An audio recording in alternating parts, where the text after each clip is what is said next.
All right. Thank you. Good afternoon, Charlie. How are you? I was wondering I want to start by saying I don't agree with you on very much, but I hope we don't see each other as enemies. I just want to have a discussion about something that I am a little concerned about. I do feel a deep... Guys, this is going to be Charlie Kirk and some lefty students in California State University that he's going to destroy, guys. You guys do not want to miss this one.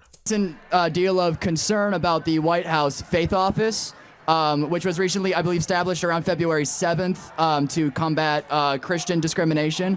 I see it as sort of a violation of our First Amendment rights, particularly the Establishment Clause. I wonder if you could give me a little more information on that. Biden had a faith office. Every administration has had a faith office the last 100 years. Is that true?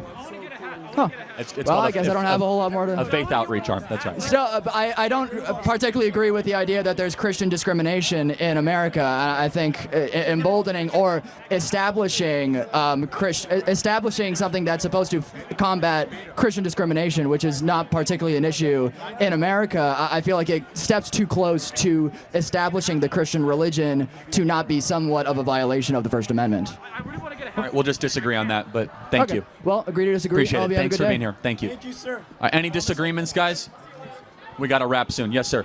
All right. So I just want to. We might have opposing views on this. I'd like to extend my gratitude to you as like an advocate for the voice, as a voice for the voiceless, such as me. I'm Armenian. You always voice your thoughts on us. But my question stems down to this.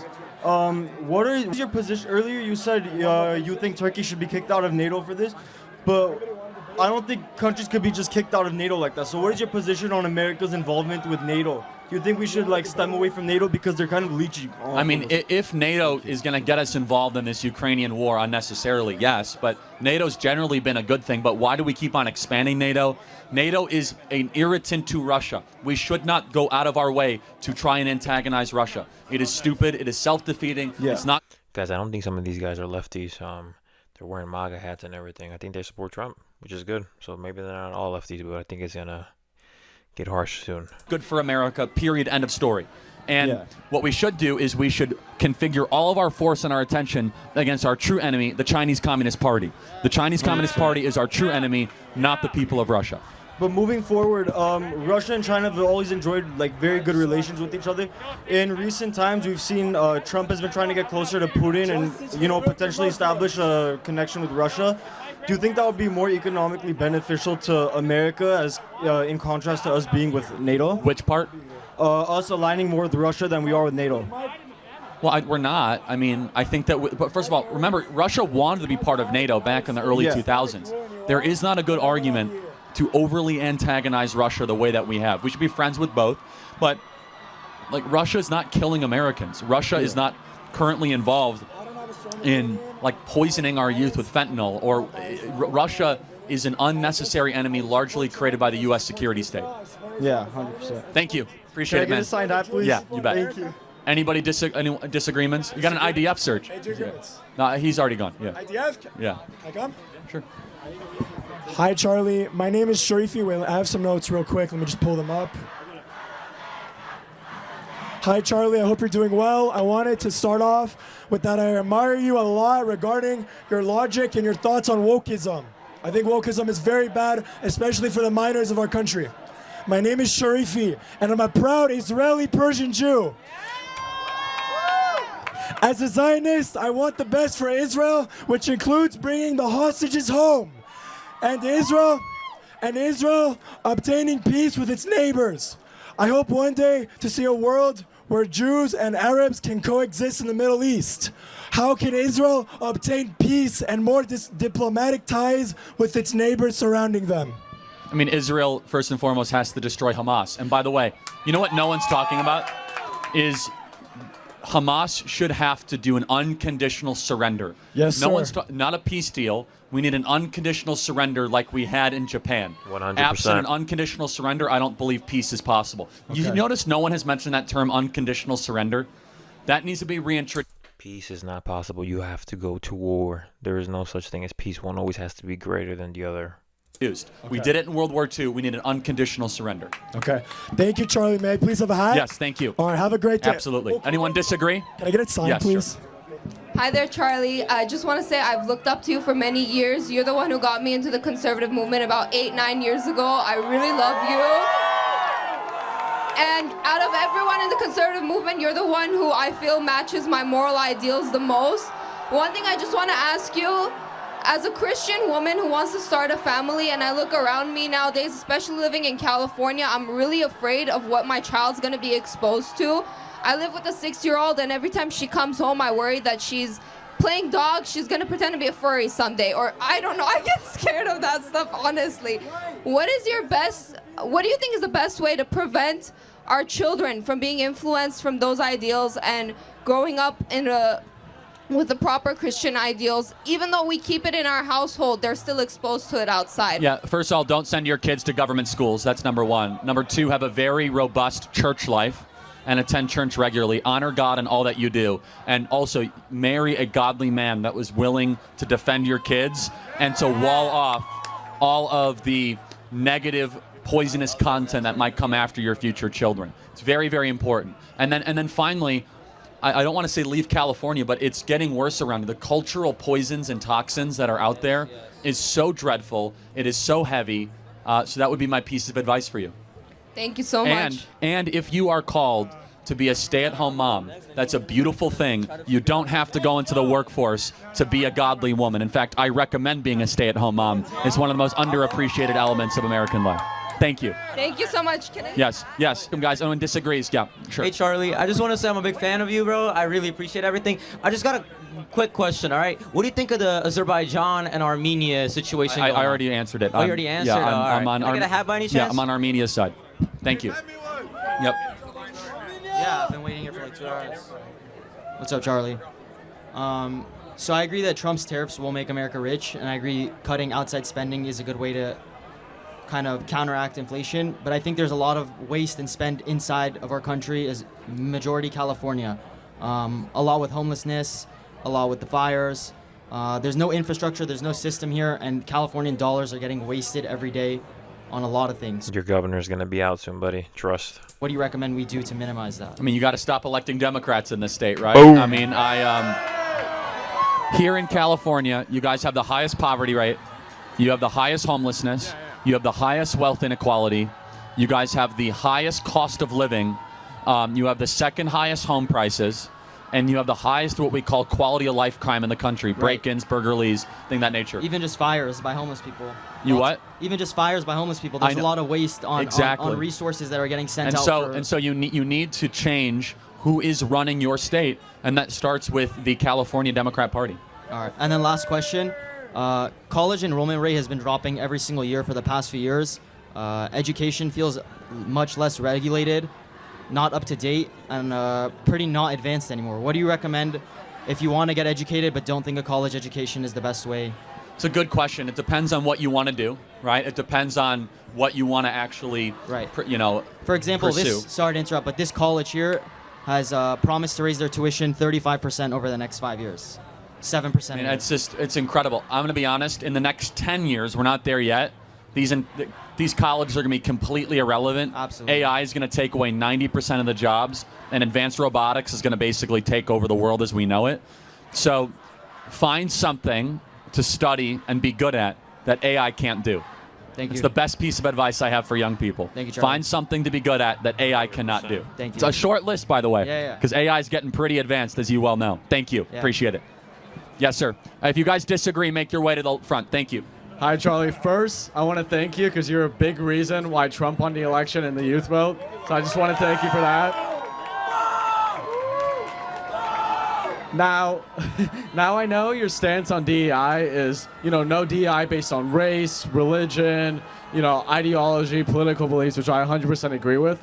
My question for you is, what are your thoughts on DEI I don't know if DEI is even the correct term, but based on context or circumstances. So I just want to use applying to college, for example. So let's say someone like J.D. Vance, who grew up in a very rough circumstance, probably went to an underfunded school, versus just another applicant who maybe went to private school, had more opportunities, had the opportunity to take higher level college courses and succeeded. So on paper, you could say that the one that took harder classes has, more merit. But would you also consider the fact that the other applicant didn't have the opportunity? On the surface, it sounds good. So number one, this is the way they're getting around affirmative action, is they try to have these what they call context cultural scores, and they try to get around that way. The answer is no. That should have no bearing, because you need to have a system based on excellence, and if you do not, you will then discriminate against people that otherwise are very qualified to be there in those positions. It is not the goal of the institution to try to open the door to as many people as possible. It's to be the most excellent possible institution and be able to protect knowledge and pursue knowledge. That is what the goal of college should be. But what do you think the best solution is for people that don't have those opportunities to begin with? I mean, first and foremost, try your best to graduate high school, make the most of your life. You know, maybe go to two-year college or technical school. I mean, these are just general life advice. I mean, if you want to stay out of poverty, it's not hard in America, by the way. And everyone in this audience, it's not hard. It's very easy to stay out of poverty. You want to know how to stay out of poverty? Don't commit crimes. Get married before you have kids. Get a job, any job. Yeah, exactly. Get a job, any job, right? And be not awful with money. You do those 4 things, you can stay out of what is classified as poverty in this country. Okay, just one last point, because I remember you were talking about, or at least I heard that you were talking about, that character can be a part of merit. Could you make the argument that someone has a lot of character if they do come from a harder circumstance and we're still able to Potentially, yeah. I mean, I think character does matter a lot. How you weigh it in an admission process is very complicated, though. I agree, yeah. Thank It's you. very complicated. Appreciate it. Could Thank I get you. a hat? Yes, thank you. Thank you. Huh? I just want to send greetings from Pastor Jesse as well, from Legacy Family Church. I'm under his leadership. He just says his greetings. But I did have a question. I just wanted to know your stance on tariffs. What would you define a tariff is? And also, what are your thoughts on the tariffs that Trump is doing, he's imposing? Yeah, I mean, we'll see how it works. I mean, I think we need an equitable agreement. I will say this. The import tariffs are necessary, and the American people voted for them. The idea is bringing back American manufacturing and try to put America workers first. But if they raise prices, which they might, then they should be pulled back. Awesome. Would I be able to get a red hat? Yes, I'll sign it for you too. Thank you. Yeah, good job, Charlie. Hi, Charlie. I'm a big fan, I just want to say. And I want to tell you, I was at a protest on Pico, Robertson, which is in LA. The pro-Hamas guys, they came to our neighborhood, to our synagogue, and I got my nose broken. And it was all because of them. And here's my question. My question is, for the people who are Christian, for the people who are Arabs or whatever, and the Jewish people also, how are we supposed to go about all those people that are right in the back right now, that are chanting that they want for us to not have a land, for us to not be living comfortable in UCLA campuses and over here, all over. So I'm asking you, how should we go and respond? This is to the Jewish, the Christians, and the Muslims. How do we go about this? I mean, Israel has to defend its homeland, first and foremost. But what do we do? What do we do? I mean, I wouldn't now? give them too much oxygen, but what we as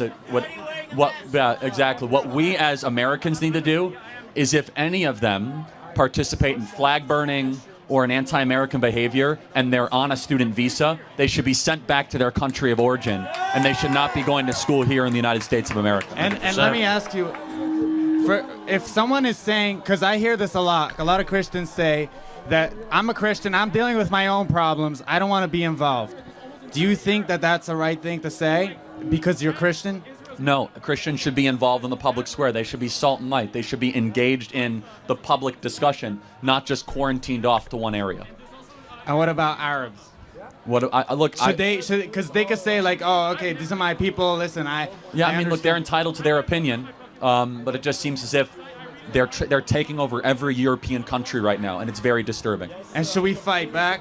I think we should say we should absolutely dramatically restrict immigration. Yes. I hope there was going to be some kind of disagreement, but no, sir. I agree with you. Thank you. I'll give you a hat. Thank you. There's not that many places like that. Hey, Charlie. I just got a question regarding the drug problem within the U.S. What's a legitimate fix to this? Which drug problem specifically? I think anything. Heroin. I think marijuana is being already legalized, being fine. When it comes to fentanyl, heroin, cocaine, because the prohibition method we've been taking isn't really working out. But we can't really just let anyone. I mean, we and first need to everyone- close the southern border. That's of number course. one. We need to have death penalty for drug dealers. That's number two. Thank you. And we need to have much harsher penalties for anyone that is involved in the trafficking of drugs. Thank you, Charlie. Thank you. And then we have to go after the actual supply, which is the Mexican drug cartels. I think that's true, but isn't that taking like a alcohol prohibition type method where that? I mean, it worked. Alcohol prohibition worked in one way. Alcohol usage went down. But there was still mass Yeah, gangs so from like what mafia. was the problem with alcohol prohibition? Tell me. The major gangs that came up during Chicago, New Yeah, York. there was some bootlegging, but actually crime went down across the country. Okay. You can look at it. I mean, I'm not all for like banning alcohol, but there's a lot of lies about prohibition that are told. But also, let's just stop acting as if heroin and alcohol are on the same level. Heroin's No, way of worse, course not. right? No, Meth not is that. way worse. Fentanyl's way worse. Of course. But yeah, I think we have to be more serious about what actually creates the cascade of effects of people that want to be able to use I these agree. horrific drugs. Yeah. I just want to is there like a plan we could go down to fix Yeah, I this mean, I think besides- President Trump's doing the right thing. Secure the southern border, heavy penalties for drug traffickers, and going after the source of where all the drugs are coming from origination. So Yeah. thank you very much. Great question. Thank you. Guys, these poor kids in California, man, they're growing up like this in a state of democratic where it's like everything's so expensive. You can't even afford to live there. You can't even afford to pay for school. You're working your butt off every day, studying, working 2 jobs maybe a day. Just for what? Just for the Democratic Party in the state of California just to dump their money stupidly. Like, come on, man. All these damn fires, you can't even control them yet. Like, where the hell is the water that these people need?